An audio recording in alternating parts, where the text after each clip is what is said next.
ভেতরে ঢোক, সব তল্লাশি কর। এই, আমার বাড়িতে কেউ ঢুকবে না। এই সাল্লু, এই রোহন,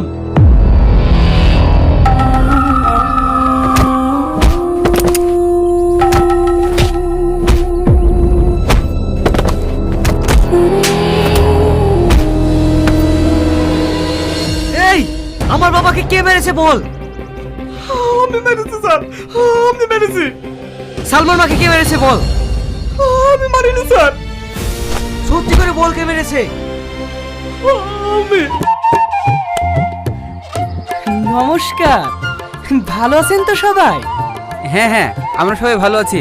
আপনি ভালো আছেন তো? আসুন আসুন স্যার, বসুন। যদি আপনাদের কোনো অসুবিধা হয়ে থাকে তাহলে আমাকে বলবেন, বলতে কেউ দ্বিধাবোধ করবেন না, কারণ আমি আপনাদের সব সময় পাশে আছি। এই রাকেশ, তোর পাশে দাঁড়িয়ে আছে এই মেয়েটা কে রে? এটা এটা আমার মেয়ে মাহি স্যার। ও, তাহলে এর কথাই বলতি। কিছু বলবেন স্যার? হাই হাই, বেশ বড় হয়ে গেছিস তো। কালকে তুই আমার বাড়িতে যাবি, তোকে একটা কাজ দেব, ইনকামও হবে, আবার পড়াশোনাটাও করতে পারবি। এমএলএ সাহেব আমাদের গ্রামে আসার সঙ্গে সঙ্গে সেলিমের মেয়ে একটা কাজ পেয়ে গেল। এমন ধরা এমএলএ আর কোথাও দেখতে পাবি বল? তোর মা খুব অসুস্থ, তুই তাড়াতাড়ি বাড়ি আয়। স্যার, আমার মা খুবই অসুস্থ, আমার মাকে এক্ষুনি হসপিটাল নিয়ে যেতে হবে। এই দাঁড়াও, কিছু বলবেন স্যার? এই টাকাটা রাখো, তোমার মার চিকিৎসা করতে কাজে লাগবে। স্যার, আপনি মানুষ না, আপনি আমাদের কাছে দেবতা স্যার। আচ্ছা আচ্ছা, ঠিক আছে, আপনারা সবাই ভালো থাকবেন।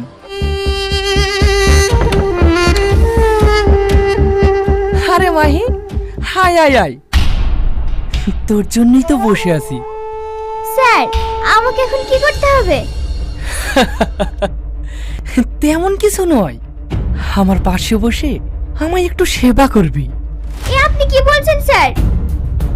স্যার, আমরা তাহলে? তোরা এখন যা। এই সবাই চল। হে আপনি কি বলছেন স্যার? আমি তো কিছু বুঝতে পারছি না। সব তোমাকে বুঝিয়ে বলছি, একটু ভেতরের দিকে চলো।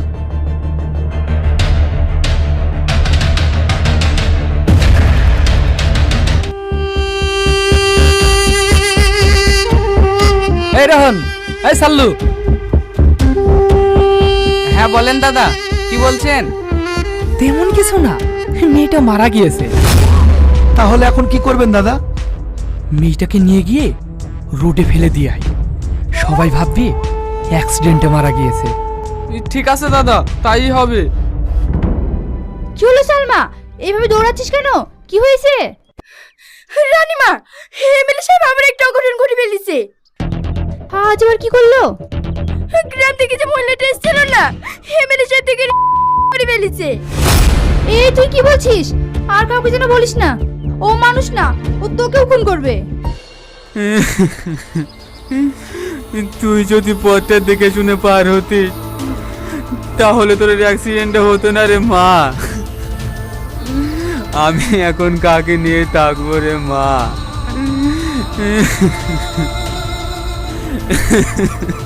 তুমি আর কেঁদো না ভাই, কি করবে বলো? মেয়েটা কালকে আমার বাড়িতে কেমন হেসে খেলে বেড়াচ্ছিল, আসার পথে অ্যাক্সিডেন্ট করে মারা যাবে আমি স্বপ্নেও কল্পনা করতে পারিনি। রাকেশ ভাই, এই টাকাটা কাছে রাখবে, আরো যদি টাকার প্রয়োজন হয় তুমি আমাকে বলবে, আমি তোমাকে দেবো। দেখলি সোহেল, দেখলি এর মতন মানুষই হয় না। আমাদের বিপদের দিন কিভাবে সহযোগিতা করলো, একেই বলে এমএলএ। এই গাড়িটা একটু দাঁড় করাও তো।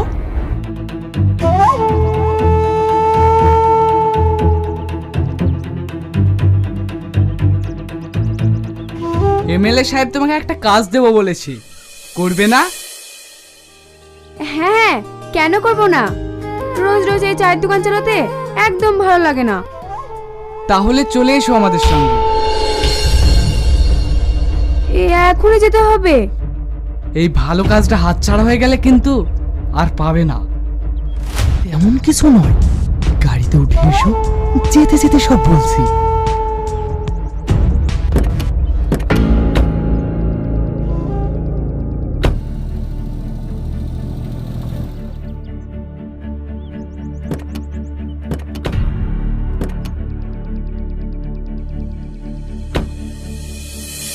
এই ছাড়লো, এ তো শিমুল ফুল, এতে একদম মধু নেই। দে, ওকে নদীর জলে ভাসিয়ে দে। এই দাদা, এ কেউ? হ্যাঁ, এ কেউ। দাদা, এবার তো মুশকিল হয়ে যাবে। কেন, কি হয়েছে? আমাদের থানায় যে ওসি এসেছে না, সে খুব কড়া, সে আবার ঘুষ টুস নেয় না। শকুনের আবার কোনো জাত আছে নাকি? সে মাংস পালি ছেড়বে, সে পচাই হোক আর ভালোই হোক। ওসি সাহেব, ওসি সাহেব, একটু বাইরে আসবেন। আপনারা কারা? আর এসব কি? এসব কিছুই না স্যার, আপনি নতুন জয়েন্ট করেছেন তো, তাই একটু সেবা করতে এলাম। এই অবুঝ ছেলেটাকে আপনার সেবা থেকে বঞ্চিত করবেন না স্যার। কি বলছেন এসব? নিয়ে যান এগুলো। আপনার সম্বন্ধে সব রিপোর্ট আমার কাছে আছে, এসব আমার কিচ্ছু দরকার নেই। কি রে, চলে যাচ্ছিস যে? দাঁড়া, এই দিনটার অপেক্ষায় আমি করছিলাম। এ তুমি কি বলছো মা?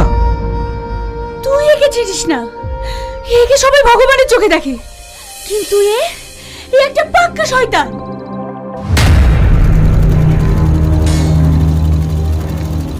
প্রিয়া, ভালো আছো তো? কি করে ভালো থাকবে বলো? সেলাই মেশিনে কাজ করে কি ভালো থাকা যায়? তুমি যদি কথাটা মেনে নিতে, তাহলে তুমিও ভালো থাকতে আর আমিও। সব বাজে বাজে বকছেন, বেরিয়ে যান, বেরিয়ে যান আমার বাড়ি থেকে। বেরিয়ে তো যাবই, আগে পাওনাটা নিয়ে যাই।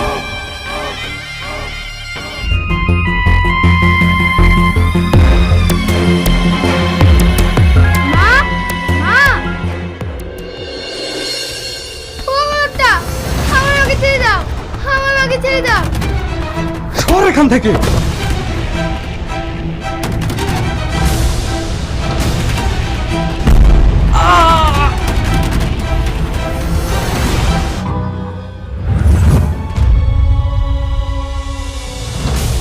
শয়তান, তোকে আমি ছাড়বো না। না স্যার, প্রমাণ ছাড়া কাউকে আপনি অ্যারেস্ট করতে পারবেন না। ঠিক আছে, তোর কাছে আমি প্রমাণ নিয়েই যাব।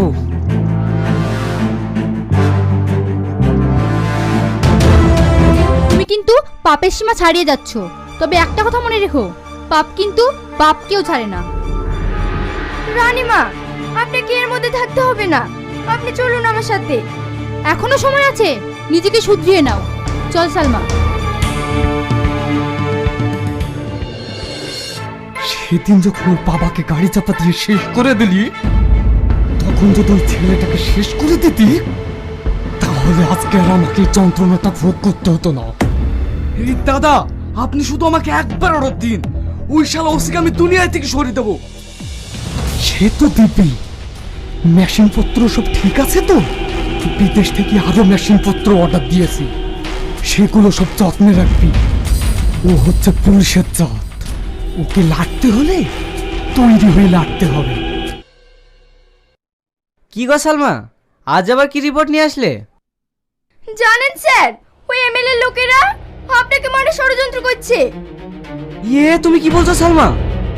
হ্যাঁ স্যার, ওরা অনেক বেআইনি যন্ত্রপাতি রেডি করেছে, আপনি যদি যান তাহলে আজকে ওদেরকে হাতে নাতে ধরতে পারবেন। ঠিক আছে, চলো, আমি এক্ষুনি যাবো। থামেন স্যার, আরেকটা কথা শুনবেন না? আপনার বাবা অ্যাক্সিডেন্ট করে মারা যায়নি, ওকে খুন করা হয়েছে। ওই এমএলএ লোকেরা গাড়ি দিয়ে আপনার বাবাকে পিষে মেরেছে। আমার মা ওদের বাড়িতে কাজ করতো, আমার চোখের সামনে আমার মাকে মেরে দিয়েছে। কি স্যার, ভুল করে আমার বাড়িতে নাকি? আসুন আসুন। কিরে সালমা তুই? ভুল করে নেই স্যার, সঠিক প্রমাণ নিয়েই আপনাদের বাড়িতে এসেছি। আমি দিয়েছি। এতদিন আমি দুধ দিয়ে কালসাপ পুষেছি। তা না হলে আমি আপনার ওই শয়তানি মুখোশটা খুলতে পারতাম না। ক্ষমা? তোকে ক্ষমা করা যাবে না। আর যদি তোকে আমি ক্ষমা করি তাহলে বিধাতা আমাকে ক্ষমা করবে না। পাপের সাথে তোকে পেতেই হবে। আজ আমি তোকে শেষ করে দেব।